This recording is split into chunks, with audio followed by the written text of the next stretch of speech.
আসসালামু আলাইকুম। সকাল বারডে আপনাকে স্বাগতম। আজকের এই ভিডিওতে আমরা আপনাকে দেখাবো কিভাবে একটি ই-কমার্স ওয়েবসাইটের কাস্টমাইজেশন আমরা করতে পারি এবং ই-কমার্স ওয়েবসাইটে কিভাবে প্রোডাক্ট আপলোড করতে হয়, কিভাবে অর্ডার ম্যানেজ করতে হয়, এই ছোট, ছোট কিছু ব্যাপার রয়েছে। এইগুলা নিয়ে আমরা আজকে ভিডিওতে আলোচনা করব। তাহলে চলুন আমরা স্ক্রিনে গিয়ে ভিডিওটা শুরু করি। তো আমরা ১ম এ হচ্ছে আমাদের ওয়েবসাইটটাতে চলে যাব। কিন্তু যেকোনো ওয়ার্ডপ্রেস ওয়েবসাইট লগইন করার ১ম এই হচ্ছে আমাদেরকে ওয়ার্ডপ্রেসের অ্যাডমিন প্যানেলে লগইন করে নিতে হবে। তো সিম্পলি অ্যাডমিন প্যানেল লগইন করার জন্য আপনার ওয়েবসাইটে যে ইউআরএলটা থাকবে, সেই ইউআরএল এর লাস্টে আপনি জাস্ট সাব প্রোডাক্ট ই-কমার্স ওয়েবসাইটের নামটা বা যে ডোমেইন নেমটা থাকে সেই ডোমেইনের নেমের লাস্টে আপনি WP অ্যাডমিন দিয়ে ঢুকে পড়বেন। ঢোকার পরে আপনি হচ্ছে এরকম একটা ইউজার নেম এবং পাসওয়ার্ডের ফর্ম দেখতে পাবেন। এখানে আপনি জাস্ট আপনার ইমেইল অ্যাড্রেস, পাসওয়ার্ড দিয়ে লগইন করে নিবেন। তো আমি অলরেডি লগইন করা অবস্থায় আছি, তাই আমি এটা আর দেখাচ্ছি না। তো লগইন করা অবস্থায় শুরুতেই আপনি এরকম একটা ড্যাশবোর্ডে দেখতে পাবেন। ড্যাশবোর্ড আসার পরে এই জায়গা থেকে হচ্ছে আপনি আপনার ওয়েবসাইটের সকল কিছু এখান থেকে অ্যাক্সেস করতে পারবেন। তো ১ম এই হচ্ছে আমরা আপনার ই-কমার্স ওয়েবসাইটে প্রোডাক্ট আপলোড করে দেখাবো। যেহেতু প্রোডাক্ট আপলোড করাটা সবচেয়ে বেশি গুরুত্বপূর্ণ। তো প্রোডাক্ট আপলোড করার জন্য আমাদের ১ম এ হচ্ছে ক্যাটেগরিজ কিছু কাজ করে নিতে হবে শুরুতেই। তো ক্যাটেগরিজ এর কাজ করার জন্য আমাদেরকে হচ্ছে আপনার ওয়েবসাইটে এখানে চলে যেতে হবে। প্রোডাক্ট নামে অপশনটা দেখতে পাচ্ছেন। প্রোডাক্ট অপশনে চলে আসবেন। আসার পরে এই জায়গা থেকে হচ্ছে আমরা ক্যাটেগরিজ নামে যে অপশনটা দেখতে পাচ্ছি, এই ক্যাটেগরিজ অপশনে চলে যাব। তো এখানে আমি জাস্ট ক্যাটেগরিজ অপশনে চলে আসতেছি। ক্যাটেগরিজ সেকশনে যখন আমি আসবো, তখন এখানে আমার ক্যাটেগরিজের লিস্টগুলো আমি দেখতে পাবো। যেমন আমি যদি একটু দেখাই আপনাদেরকে এখানে প্রোডাক্ট ক্যাটেগরিজ, এখানে দেখেন কিছু ক্যাটেগরিজ কিন্তু রয়েছে। এখন চাইলে আমি ক্যাটেগরিজের নাম চেঞ্জ করতে পারি, ইমেজ চেঞ্জ করতে পারি, হোয়াটএভার আমার যা মন চায় তাই করতে পারি। কিন্তু আমি এখান থেকে জাস্ট ক্যাটেগরিজগুলাকে নতুন করে এড করতে পারবো। যেমন এখানে আমি ক্যাটেগরিজের নাম দিব, কি নেমটা চাচ্ছি, সেম নামটা আমি জাস্ট স্ল্যাগেও দিয়ে দিব। দেওয়ার পরে এটা হচ্ছে আমরা জাস্ট এখানে থাম্বনেল রয়েছে। থাম্বনেলের ভিতরে ক্যাটেগরিজের ইমেজ দিব। যেমন এখানে একটা ইমেজ দেখতে পাচ্ছেন। এরকম একটা ইমেজ আমরা এখানে ক্যাটেগরিতে ইউজ করব। এখন আপনি আপনার ক্যাটেগরিজের কি নাম দিবেন, ওইটার সাথে কি ইমেজ দিবেন, এটা আপনাকে ডিসিশন নিতে হবে। তো প্রত্যেকটা ক্যাটেগরিজ ওয়াইজ আপনি একটা, একটা করে আপনার ক্যাটেগরিজের নেম দিবেন, ইমেজ দিবেন, দিয়ে এখান থেকে জাস্ট আপলোডে প্রেস করলে, এড নিউ ক্যাটেগরিতে প্রেস করলে অটোমেটিক্যালি ক্যাটেগরি এখানে যুক্ত হবে। আমি জাস্ট দেখাচ্ছি না কারণ আমার কাছে এই মুহূর্তে ক্যাটেগরি কোনো লিস্ট নেই। তাই জাস্ট আমার এইগুলা দিয়ে কাজ করতে হচ্ছে। তবে এখান থেকে আপনি চাইলে যদি কোনোটার যদি নাম চেঞ্জ করতে চান, যেমন আমি একটু দেখাই এডিটকে করে। তো আমি চাইলে এই ক্যাটেগরিজের নামটা পরিবর্তন করতে পারবো। যেমন আমি একটু দেখাই, এটা এডিট ক্যাটেগরিজে হতে একটু টাইম লাগবে। এই যে এই জায়গাতে আমি দেখতে পাচ্ছেন এখানে পলিথিন গ্লোভস দেখাচ্ছে। এই গ্লোভসটার নাম চাইলে আমি চেঞ্জ করে অন্য একটা নাম দিতে পারি। স্ল্যাগটাও সেম। যখন আপনি নাম চেঞ্জ করবেন তখন আপনি এই জায়গা থেকে স্ল্যাগটাও চেঞ্জ করে নিবেন। তো সিম্পলি করার পরে জাস্ট এখানে নাম, থাম্বনেল, তারপরে category icon, large category icon, ৩ টাতেই সেম ইমেজ ইউজ করবেন এবং ইমেজ চাইলে আপনি রিমুভ করে নতুন ইমেজ চেঞ্জ করে নিতে পারবেন। জাস্ট আপলোড করলে এটা হয়ে যাবে।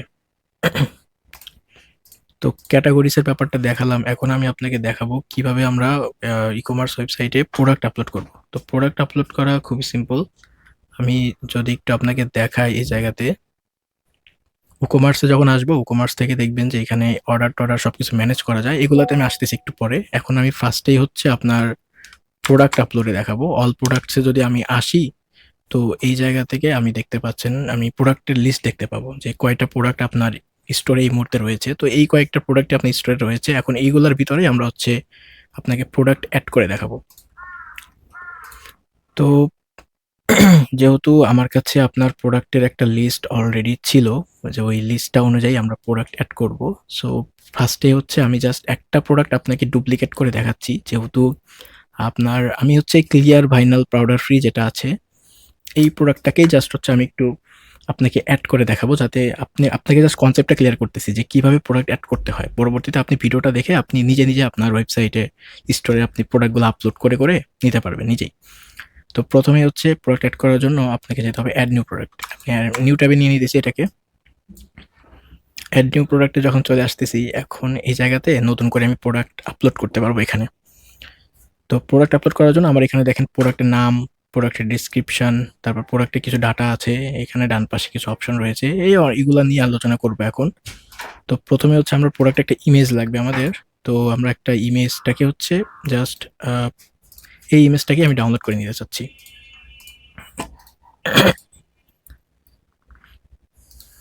তো এই ইমেজটাকে আমি জাস্ট ডাউনলোড করে নিচ্ছি। তো ইমেজটা ডাউনলোড করা হয়ে গেল। এখন এখানে দেখেন ক্লিয়ার ভাইনাল পাউডার ফ্রি হচ্ছে প্রোডাক্টের নাম। তো প্রোডাক্টের নাম কি দিব, সেই নামটা আমি জাস্ট এইখানে প্রোডাক্টের নামটা দিব, ঠিক আছে? প্রোডাক্টের নামটা দিয়ে দিলাম। দেওয়ার পরে জাস্ট এখানে একটা স্ল্যাগ তৈরি হবে অটোমেটিক্যালি। এই স্ল্যাগটা আমরা চাইলে পরবর্তীতে চেঞ্জও করে নিতে পারি। সো আমি জাস্ট এটা এইভাবে রাখলাম। আর আপনি যদি কখনো যদি প্রোডাক্টের নাম চেঞ্জ করেন তাহলে কিন্তু অবশ্যই এখান থেকে এই স্ল্যাগটাও কিন্তু পরিবর্তন করে নেবেন, এটা ইম্পর্টেন্ট। কারণ এটা হচ্ছে ইউআরএল, এই ইউআরএল দিয়ে কাস্টমার আপনার প্রোডাক্টটাকে দেখতে পাবে আপনার স্টোর থেকে। তো তারপরে প্রোডাক্টের নাম দিলাম, দেওয়ার পরে তারপরে কি আছে প্রোডাক্টের প্রাইস, আর একটা আছে প্রোডাক্টের ডিসক্রিপশন। তো আমরা একটু নিচে গেলে এখানে প্রোডাক্টের ডিসক্রিপশন দেখতে পাচ্ছি। আমি জাস্ট এখান থেকে প্রোডাক্টের ডিসক্রিপশনটা জাস্ট আমি কপি করে ডেমো আকারে আপনাকে দেখাচ্ছি। পরবর্তীতে আপনি চাইলে এটাকে কাস্টমাইজ করে চেঞ্জ করতে পারবেন। তো এখানে প্রোডাক্টের ডিসক্রিপশন আসলে দুইটা আছে, একটা হচ্ছে শর্ট ডিসক্রিপশন আর একটা হচ্ছে ফুল ডিসক্রিপশন। তো শর্ট ডিসক্রিপশনটা আপনার প্রয়োজন হবে না, কারণ শর্ট ডিসক্রিপশন হচ্ছে ছোট আকারে থাকে, তো ওটার প্রয়োজন নেই আমাদের। আমাদের লাগবে হচ্ছে প্রোডাক্টের ডিসক্রিপশন শুধু, যেটা এটা। তো এটাতে আমি ডিসক্রিপশন ইউজ করছি অলরেডি। এখন আরেকটা কাজ আমাদের করতে হবে, প্রোডাক্টের ইমেজ দিতে হবে। তো প্রোডাক্ট ইমেজ দেওয়ার জন্য এখান থেকে ডান পাশ থেকে দেখেন এই যে প্রোডাক্টের ইমেজ নামে একটা অপশন দেখতে পাচ্ছেন আপনি। এই প্রোডাক্টের ইমেজে আসবেন, আসার পরে জাস্ট আপনি চাইলে আপলোড করতে পারেন, অথবা আমি জাস্ট এটাই আপলোড করলাম। আপলোড করে আমি জাস্ট এটা আপলোড করে দিলাম। এইটা দিয়ে দেওয়া হয়ে গেল। এখন গ্যালারি চাইলে আপনি দিতে পারেন, যদি আপনার একই প্রোডাক্টের যদি আরও কিছু ভেরিয়েশন বা প্রোডাক্ট থাকে বা ইমেজ থাকে, সেগুলো আপনি প্রোডাক্টের গ্যালারি আকারে ইউজ করতে পারবেন। তো আমি আপাতত আসলে গ্যালারি এটা চাচ্ছি না। তো আমি হচ্ছে এটাতে একটু অন্য নাম দিতে চাচ্ছি, যাতে করে আমার জন্য সহজ হয়, যেহেতু এটা দামি প্রোডাক্ট। তো সিম্পলি আপনি আসবেন ক্যাটাগরিজে, এখানে দেখবেন ক্যাটাগরিজের লিস্ট থাকবে। তো আপনি ফার্স্টে আমি আপনাকে কিন্তু ক্যাটাগরিজ দেখাইছি যে কোন কোন ক্যাটাগরিজের আন্ডারে আপনি কোন কোন প্রোডাক্ট অ্যাড করবেন। তো প্রথমে হচ্ছে আমাদেরকে ক্যাটাগরি সিলেক্ট করে নিতে হবে, কারণ আমি আসলে এই প্রোডাক্টটা যে রাখতেছি, এই প্রোডাক্টটা কোন ক্যাটাগরিজের আন্ডারে গিয়ে পড়বে এটা আমাকে ডিফাইন করা খুব ইম্পর্টেন্ট। কারণ আপনার ওয়েবসাইটে যখন কাস্টমাররা ঢুকবে ক্যাটাগরিজ লিস্টে যখন যে দেখতে যাবে, তখন কিন্তু আপনার এখানে প্রোডাক্টের ক্যাটাগরিজ চাইতে পারবে। তো এই জায়গাতে হচ্ছে আমরা প্রোডাক্টের ক্যাটাগরিজ থেকে আমি জাস্ট একটা দিলাম। এখন আপনি চাইলে এখানে মাল্টিপল ক্যাটাগরিজও দিতে পারেন, এটা ডিপেন্ড করে আসলে আপনার উপরে। আপনি যে প্রোডাক্ট আপলোড করতেছেন সেই প্রোডাক্টটা কোন ক্যাটাগরিজের আন্ডারে পড়তেছে, এটা আপনাকে আসলে ডিফাইন করতে হবে। তো আমি জাস্ট একটাই দিয়ে দেখাচ্ছি। তারপর আপনি চাইলে এখানে পরে ক্যাটাগরিজের নামগুলো কিন্তু চেঞ্জ করে নেবেন আপনার মতো করে। তো সিম্পলি আরেকটা ইম্পর্টেন্ট কাজ আমরা করবো এখানে, সেটা হচ্ছে এই যে প্রোডাক্টের যে নেমটা থাকবে সেই পুরো নেমটা কপি করবো। কপি করে আমরা এই যে প্রোডাক্টের যে ট্যাক্স, এই ট্যাক্সের ভিতরে আসবো। আসার পরে আমরা এইখানে এই প্রোডাক্টের ট্যাক্সটা অ্যাড করব। এবং এটা হচ্ছে কিওয়ার্ড, মানে আপনার কোন কোন কিওয়ার্ড দিয়ে সার্চ করলে আপনার এই প্রোডাক্টটা খুঁজে পাওয়া যাবে। ইউজাররা এসে যখন আপনার ওয়েবসাইটে আসবে, আসার পরে কিন্তু সার্চ করবে, যে সার্চ ইঞ্জিনটা সার্চ করবে। তো কী দিয়ে সার্চ করবে, এই কিওয়ার্ডগুলো আপনাকে এখানে দিতে হবে একটা একটা করে। তো আপনি আপনার মতো করে রিসার্চ করে কিছু কিওয়ার্ড এখানে ব্যবহার করবেন, 4টা 5টা 6টা 7টা যেরকম পারেন আর কি। তাহলে এটা সার্চের জন্য খুব ভালো কাজ করবে আপনার। তো মোটামুটি আমাদের এখানকার কাজ শেষ। এখন আরেকটা কাজ বাকি আছে আমাদের, সেটা হচ্ছে এই জায়গাতে আসবেন। আসার পরে দেখবেন যে এখানে সিম্পল প্রোডাক্টের জায়গায় আমরা দিব ভেরিয়েবল প্রোডাক্ট। কারণ হচ্ছে কি, আমাদের আসলে এখানে সাইজ রয়েছে। যেমন এই যে এখানে এই যে size large, medium, small, x large, এই সাইজগুলোর জন্য আমাদের আসলে ভেরিয়েশনে যাইতে হবে। কারণ আমরা হচ্ছে ভেরিয়েবল আছে এটার জন্য আলাদা। তো সেই ক্ষেত্রে আমাদের এটা ভেরিয়েবল প্রোডাক্ট। আর যদি সিম্পল প্রোডাক্ট হতো তাহলে শুধুমাত্র জাস্ট হচ্ছে আপনার এখানে সাইজ টাইজ কিছু থাকতো না, একটা প্রাইস থাকতো, কাট করে কিনে দেওয়া যেত। তো যেহেতু এটা সিম্পল প্রোডাক্ট না, সেহেতু এটা ভেরিয়েবল প্রোডাক্ট, সেহেতু আমাদের ভেরিয়েবল প্রোডাক্ট হলে তখন আমরা এখানে ভেরিয়েবল সিলেক্ট করে নেব। সিলেক্ট করার পর এখন আপনি আসবেন হচ্ছে অ্যাট্রিবিউটস অপশন। এই অ্যাট্রিবিউটস অপশনে প্রেস করলে দেখবেন যে এখানে এরকম ফাঁকা থাকবে। আপনাকে অ্যাড এক্সিস্টিং এখানে প্রেস করবেন। প্রেস করলে দেখবেন যে এখানে আপনার কোয়ান্টিটি সাইজ চাইতেছে। তো যেহেতু আমাদের এটা কোয়ান্টিটির আপাতত দরকার হইতেছে না, আমাদের শুধু সাইজটাই লাগবে। তো আমরা এখানে আসলে সাইজটাই শুধু সিলেক্ট করবো, এবং সিলেক্ট করার পরে আপনার সাইজগুলো আপনি একটা একটা করে এখান থেকে লিখে দিলেও চলে আসবে। আপনি একটা একটা করে দিতে পারেন। আর যদি মনে করেন যে না, সবগুলো সাইজ আমি এক ক্লিকে নিতে চাই, তাহলে আমি সিলেক্ট হলে সবগুলো নিলাম। যেমন এখানে আমার এল সাইজটা প্রয়োজন নেই, লার্জ এম দরকার নাই, এস দরকার নাই, তাহলে large, medium, small, x large. যেমন এখানে large, medium, small, x large. তো আমি কিন্তু এখানে এইগুলাকে ডিফাইন করা শেষ। তারপরে এটা অবশ্যই কিন্তু সেভ অ্যাট্রিবিউটসে আপনি ক্লিক করবেন, কারণ সেভ অ্যাট্রিবিউটসে ক্লিক না করলে কিন্তু এটা সেভ নিবে না। তো সেভ অ্যাট্রিবিউটসে প্রেস করলাম, তারপরে চলে আসবে ভেরিয়েশন। এই যে ভেরিয়েশন অপশন দেখতে পাচ্ছেন, এই ভেরিয়েশন অপশনে চলে আসবেন। আসার পরে সিম্পলি আপনি হচ্ছে জেনারেট ভেরিয়েশনে প্রেস করবেন। তো জেনারেট ভেরিয়েশনে যখন আপনি প্রেস করবেন, তখন দেখবেন যে এটা অটোমেটিক্যালি আপনার এখানে জেনারেট হয়ে যাবে। এখন আপনার প্রাইস নির্ধারণ করতে হবে। যেহেতু আপনার প্রাইস হচ্ছে 22.50 পাউন্ড। তো এই জায়গা থেকে আমরা হচ্ছে এই যে সিম্পলি এখানে অ্যাড প্রাইস অপশন রয়েছে, অথবা আমরা এই যে ব্ল্যাঙ্ক বাল্ক অ্যাকশন যেটা আছে এখানে চলে আসবো। এখানে প্রেস করার পর আমরা সেট রেগুলার প্রাইস দিব। সেট রেগুলার প্রাইস দিয়ে কত প্রাইস আমরা আসলে নির্ধারণ করবো প্রোডাক্টের ক্ষেত্রে। তো 22.5 আমি দিলাম পাউন্ড। তো এইটা দেওয়ার ফলে কি হলো, আপনার যতগুলা ভেরিয়েশন আছে, যেমন লার্জ, মিডিয়াম, স্মল, আরও বেশি থাকতে পারে এই জায়গাতে। তো সবগুলার ক্ষেত্রেই হচ্ছে আপনার একই প্রাইস নির্ধারণ করবে। যেমন আমি একটু যদি দেখাই, লার্জটা ওপেন করে, লার্জের ভিতর কিন্তু আপনার 22.5 নির্ধারণ করা হয়ে গেছে। সিম্পলভাবে আপনি মিডিয়ামে যান, মিডিয়ামেও কিন্তু সেম প্রাইস। তো আপনি চাইলে আলাদা আলাদা করে প্রাইস দিতে পারবেন। যেমন আপনার লার্জে যদি এক প্রাইস হয়, আপনি এখানে এক প্রাইস দিবেন। যদি আপনার মিডিয়ামে যদি মনে হয় যে আপনি আরেকটু অল্প প্রাইস দিতে চাচ্ছি, সেটা আপনি করতে পারবেন। মানে আপনি আপনার মতো করে এগুলো সাজিয়ে নিতে পারবেন। তো একটা একটা করেও দেওয়া যায়। আর আপনি যদি চান যে প্রত্যেকটাতে আপনি একটা প্রোডাক্ট একটা প্রাইস নির্ধারণ করবেন, তাহলে বাল্ক অ্যাকশনে গিয়ে আপনি জাস্ট রেগুলার প্রাইসটা দিবেন। তো এখানে আরও কিছু কাস্টমাইজেশন রয়েছে। যেমন আপনি চাইলে এখান থেকে সেল প্রাইসও করতে পারবেন। সেল প্রাইস মানে হচ্ছে আপনি যদি কোনো অফার দিতে চান, যেমন আপনার হচ্ছে এই প্রোডাক্টের প্রাইস 22.5, আপনি চাইতেছেন এটা 20 টাকায় সেল করতে, তখন আপনি এখানে 20 দিলে অটোমেটিক্যালি এটা 20 টাকায় সেল হবে। আবার এখানে শিডিউলও করা যায় টাইম অনুযায়ী। ঠিক আছে? তো আরও অনেক অপশন আছে। এগুলো আসলে এত কিছু আপনার প্রয়োজন হচ্ছে না আপাতত। আপনার যতটুকু দরকার হচ্ছে আমি অতটুকু আপনাকে দেখাচ্ছি। এগুলা ধীরে ধীরে আমি আপনাকে এক্সপ্লেইন করব সামনে। তো এই জায়গাতে আমি প্রাইজিং নির্ধারণ করা হয়ে গেছে। আর এখন আমি জাস্ট চলে যাব। আমাদের প্রোডাক্ট এড করা কিন্তু কমপ্লিট। প্রোডাক্টের কাজ প্রায় শেষ। আমি একটু পাবলিশ করে আপনাকে দেখাই যে আসলে আমাদের প্রোডাক্টটা দেখতে কেমন হয়েছে। তো এই জায়গাতে আমি যদি আসি, এখন আমার প্রোডাক্টটা একটু সেভ হয়ে নিক। এখন দেখেন আমি এই জায়গাতে ভিউ প্রোডাক্ট অপশনে প্রেস করতেছি। এই যে ভিউ প্রোডাক্ট অপশনে যখন আমি প্রেস করব, এখন আপনি আমার এই প্রোডাক্টটা দেখতে পাবেন। এই যে প্রোডাক্ট চলে আসছে। যেমন দেখেন প্রোডাক্টের নাম হচ্ছে এটা প্রাইস, এবং এটা হচ্ছে সাইজ। আমি চাইলে সাইজ অনুযায়ী আমি এখান থেকে নিতে পারবো। কাস্টমার হিসেবে আমি দেখতেছি এটা। তারপরে এখানে অ্যাড টু কার্ট করতে পারবো, বাই নাও করতে পারবো। যেমন আমি যদি একটু অ্যাড টু কার্ট করে দেখাই, যে লার্জটা আমি নিলাম, অ্যাড টু কার্ট করলাম, কার্টে কিন্তু এটা যুক্ত হয়ে গেছে। এই যে কার্টে যুক্ত হয়ে গেছে, এবং আমি চাইলে এখানে কোয়ান্টিটিও বাড়াতে পারি। আর আরেকটা ইম্পর্টেন্ট ফিচার এখানে আপনার করা হয়েছে, যেটা আমরা কাস্টমভাবে বিল্ড করেছি। এখানে কোয়ান্টিটি আমরা যদি আপনার এই যে এখানে চার্ট অনুযায়ী এটা কোয়ান্টিটি কাজ করে। যেমন আপনি যদি 10+ যদি আমি নেই, মানে 10 থেকে আর কি এটার মানে প্রাইজিং ডিসকাউন্টটা শুরু হয়েছে। আমি যদি 10 ডিসকাউন্ট দেই, তাহলে কিন্তু এখানে একটা ডিসকাউন্ট কিন্তু অলরেডি ও পাচ্ছে। তো সিম্পলি আমি জাস্ট এই জায়গাতে আরও বাড়ালে আরও ডিসকাউন্ট পাবে। এখানে সব লিস্টিং করা আছে। তো এই গেল হচ্ছে আপনার প্রোডাক্ট অ্যাড করার যে প্রসেস, এটা গেল। এখন প্রোডাক্ট অ্যাড করা আপনি বুঝে গেছেন।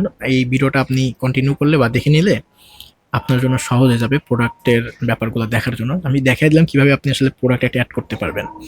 এখন কোন একটা প্রোডাক্ট আপনি চাচ্ছেন যে এডিট করতে, মানে আপনার অলরেডি স্টোরে প্রোডাক্ট আপলোড করা আছে, ওই প্রোডাক্টটাকে আপনি চাচ্ছেন আপনার মতো করে এডিট করে দেখতে। তো আমি জাস্ট সিম্পলি একটা দেখাই, যে এডিট অপশনে চলে আসবেন। এখান থেকে এডিট অপশনে আসার পরে দেখতে পাচ্ছেন আপনার এখানে প্রোডাক্টটা ওপেন হয়ে গেছে। তো ওই প্রোডাক্টটি ওপেন হোক, আমি ততক্ষণে ট্যাবগুলো কমিয়ে দিই। তো এখানে জাস্ট আগের মতোই সেম, খালি জাস্ট আপনি প্রোডাক্টের নাম যদি চেঞ্জ করতে চান, নাম চেঞ্জ করবেন। এখান থেকে স্ল্যাগটাও চেঞ্জ করে নেবেন। তারপরে যদি ডিসক্রিপশন যদি চেঞ্জ করতে চান, সেটাও করতে পারবেন। সিম্পল যদি ডান পাশ থেকে আপনি দেখেন, যদি ইমেজ চেঞ্জ করতে চান, সেটা আপনি এখান থেকে রিমুভ করে নতুন করে একটা ইমেজ অ্যাড করে দিবেন এখানে। সো তারপরে প্রোডাক্টের গ্যালারি দিতে চাইলে দিতে পারবেন। ক্যাটাগরিজ যদি চেঞ্জ করতে চান, সেটাও করতে পারবেন। প্রোডাক্টের ট্যাগ রয়েছে, ট্যাগটাও দিতে পারবেন এখানে। আমি কিন্তু একটু আগে দেখাইছি এগুলা। আর এই জায়গাতে আপনি হচ্ছে ভেরিয়েশনের ভিতর যদি চান যে সাইজ কোনোটা এক্সট্রা সাইজ অ্যাড করতে, তাহলে অ্যাট্রিবিউট অপশনে গিয়ে এখানে জাস্ট সাইজটা অ্যাড করবেন। ভেরিয়েশন থেকে আপনি জাস্ট ওই ভেরিয়েশনের যে কাজগুলো আছে, এগুলো আপনি এখান থেকে করে নিতে পারবেন খুব ইজিলি। তো এগুলো আমি অলরেডি দেখাইছি। তো এডিটের প্রসেসটাও প্রায় অ্যাড করার প্রসেসের মতোই। তো এখন আরেকটা লাস্ট একটা জিনিস আপনাকে দেখাবো, সেটা হচ্ছে অর্ডার ম্যানেজ করা। খুব ইম্পর্টেন্ট এটা। তো অর্ডার ম্যানেজ করার জন্য আমাদের আসতে হবে উকোমার্সে। উকোমার্স থেকে ওই অর্ডার্স। তো আমি কালকে একটা অর্ডার করে রাখছিলাম ডেমো পারপাসে দেখানোর জন্য। আমি সেই অর্ডারটাকে একটু ম্যানেজ করে দেখাই, যে আমি কাস্টমার হিসেবে যখন আমি অর্ডার করব, সেই অর্ডার ডাটাটা আসলে কীভাবে কতটুকু ইফেক্টিভভাবে দেখাচ্ছে এখানে, এটা দেখানোটা খুব ইম্পর্ট্যান্ট। তো এখানে আসার পরে দেখেন 2টা অর্ডারই রয়েছে। আমি জাস্ট এই অর্ডারের আইডিটা ওপেন করব। সিম্পলি ওপেন করলে আমার সামনে অর্ডারটা আমি দেখতে পাবো, যে অর্ডারের ভিতরে কি কি আইডি আছে। যেমন এখানে আমি দেখতে পাচ্ছি বিলিং ডিটেলসের মধ্যে এই যে আমার মানে কাস্টমার তার নামটা দেখতে পাবে। আপনি এখানে তার কাস্টমার নামটা দেখতে পাবেন, ফোন নাম্বারটা দেখতে পাবেন কাস্টমারের, ইমেইল অ্যাড্রেস এবং সে যে কোন অ্যাড্রেসে সে ডেলিভারি নিতে চাচ্ছে সেই অ্যাড্রেসটা আপনি এখানে পাবেন। এবং নিচে আসলে আইটেম পাবেন যে কোন আইটেম সে অর্ডার করছে এবং তার কোয়ান্টিটি প্রাইস কত, এবং সবশেষে আপনার আইটেম সাবটোটাল থেকে শুরু করে অর্ডার টোটালটা দেখাবে কত পাউন্ড। এবং এখানে আরেকটা জিনিস বলে রাখি, এখানে হচ্ছে আপনার ডিসকাউন্ট কিন্তু এখানে আসে নাই। ডিসকাউন্ট আসে নাই কারণ হচ্ছে আমি কোয়ান্টিটি একটা নিয়েছিলাম। কাস্টমার যদি 10টার বেশি অধিক মানে কোয়ান্টিটি যদি সে সিলেক্ট করে অর্ডার করে সেক্ষেত্রে এখানে কিন্তু ডিসকাউন্টও দেখা যাবে। আর এখন ধরেন কোনো একটা প্রোডাক্ট আপনার কাছে মনে হচ্ছে যে কাস্টমার অর্ডারটা করেছে বা অর্ডারটা আপনি স্ট্যাটাস চেঞ্জ করতে চান যে সে এটাকে নিয়েছে, তো আপনি চাইলে এটা স্ট্যাটাস পরিবর্তন করে কমপ্লিট করতে পারবেন, প্রসেসিংয়ে রাখতে পারবেন বা ক্যান্সেলও করতে পারবেন। এটা আপনার উপর ডিপেন্ড করে। যেটা করবেন সেটা করে জাস্ট আপলোডে প্রেস করবেন। যেমন আমি এটা ক্যান্সেল করে দিতেছি যেহেতু এটা ডামি প্রোডাক্ট ছিল, মানে ডামি অর্ডার ছিল। সো ক্যান্সেল করার পর আমি এটাকে জাস্ট অর্ডার স্টোরিতে আসবো, আসার পর আমি যদি একটু রিলোড দিই, যেমন এখানে স্ট্যাটাসটা কিন্তু চেঞ্জ হয়ে যাবে এখন।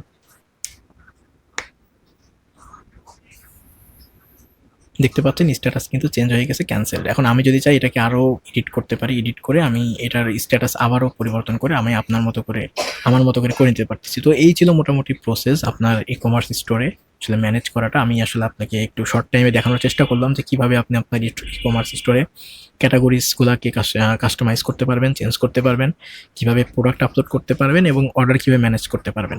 তো বিস্তারিত এইগুলাই দেখালাম। এরপরে আস্তে, আস্তে এগুলোকে আরো আপডেট হবে কারণ আপনার ওয়েবসাইট যতদিন আপনি ডে বাই ডে আপডেট করবেন আপনার ফিচার বাড়তে থাকবে। ওইগুলোর উপরে আমি সামনে আস্তে, আস্তে আপনাকে আরো ট্রেন করাবো। টিউটোরিয়াল পারপাজে ভিডিও দিব।